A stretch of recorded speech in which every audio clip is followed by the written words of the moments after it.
In the Ural Mountains, winter temperatures drop to -30 degrees Celsius. Snow does not fall so much as it arrives, a steady, silent accretion that reshapes the landscape hour by hour. On the night of the 1st of February 1959, 9 hikers cut their way out of their own tent from the inside and ran. They ran without shoes, without coats, without gloves. They ran into a blizzard at midnight, and none of them came back. 65 years later, the question still hangs in the air. What could frighten 9 experienced hikers so badly that they would abandon their only shelter and flee half-dressed into a blizzard? This is the Dyatlov Pass incident, a mystery that has spawned dozens of competing theories, from avalanches to weapons tests to the utterly improbable. But the real story is more unsettling than any single explanation. What makes it endure is not the absence of answers. It is that every answer raises deeper questions about the limits of human perception and what happens when ordinary people encounter something they simply cannot process. In January 1959, 10 hikers set out from Sverdlovsk, now Yekaterinburg, on a Grade 3 winter expedition through the northern Urals, a serious undertaking even for experienced parties. They were young, students from the Ural Polytechnic Institute, most in their early 20s, led by 23-year-old Igor Dyatlov. They were fit, experienced, and well-equipped. The expedition had been months in the planning. A 10th member, Yuri Yudin, turned back 5 days in, his sciatica making the portage too painful. He shook hands with his companions and watched them disappear into the white. He would later say he never quite shook the feeling that those handshakes were goodbyes. The remaining 9 pressed on. By the 1st of February, they reached the eastern slope of Holat Siach, Dead Mountain in the Mansi language. They pitched their tent late in the afternoon on an exposed slope at roughly 1,000 meters. Darkness fell. The temperature dropped. Inside, they changed into dry clothes, ate, and prepared for sleep. Lanterns, a stove, food, rations, each other. Everything was normal. It was the last normal moment of their lives. Sometime in the night, the hikers cut open the side of the tent from the inside, long, deliberate slashes, and left. Some in their underwear, some barefoot, several without coats. They did not take their boots, their skis, or their supplies. The tent stood intact. Inside, a camera sat on a tripod. A meal had been prepared but not eaten. Clothing and equipment lay neatly arranged. Whatever drove them out, it was not panic over something mundane. The first 2 bodies were found nearly 3 weeks later. Yuri Doroshenko and Yuri Krivanishchenko lay 480 meters from the tent, near the remains of a fire, in their underwear. Krivanishchenko had burns on his legs and had bitten through his own knuckle. Both died of hypothermia. Dyatlov was found 300 meters up the slope, on the path back toward the tent. Zinaida Kolmogorova lay nearby, her head pointing toward the tent as if she had been crawling when she stopped. Rustem Slobodin was found between them, face down. All 3 died of hypothermia, though Slobodin also had a small crack in his skull. The remaining 4 hikers were not found until May, when the spring melt revealed them in a ravine 70 meters from the tree line. They had built a shelter of branches beneath a cedar, but these 4 had not died of cold. Nikolai Thibod Brignol had a catastrophic skull fracture, bone driven inward into his brain. Semyon Zolotaryov and Lyudmila Dubinina suffered crushed ribs and sternums, trauma akin to a high-speed car collision. Dubinina's face tissue and eyes were missing. Her tongue was gone. Zolotaryov's eyes were also absent. There were no external injuries consistent with an assault, no signs of struggle, no weapons found. The pathologist noted that the force required to produce such damage was immense, far beyond a simple fall or snow compression. There are details that resist any single explanation. First, paradoxical undressing. In severe hypothermia, blood vessels dilate, creating a sensation of intense heat. People in this state have been known to tear off their clothes, sometimes violently.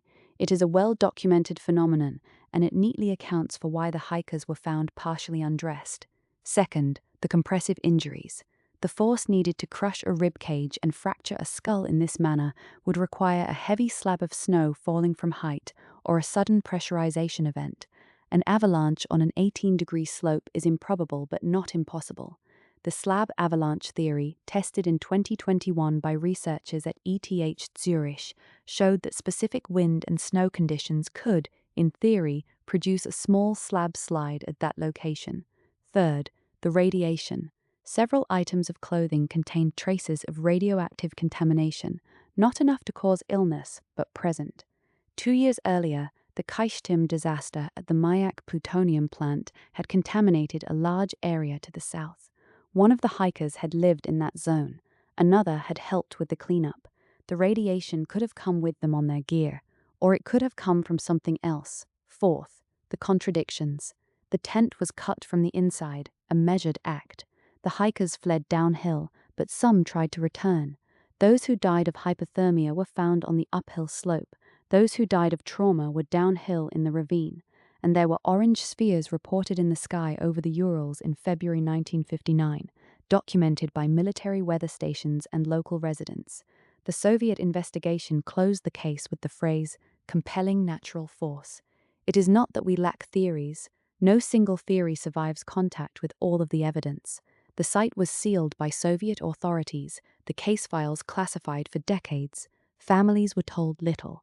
It was not until the 1990s that independent researchers could access the original materials.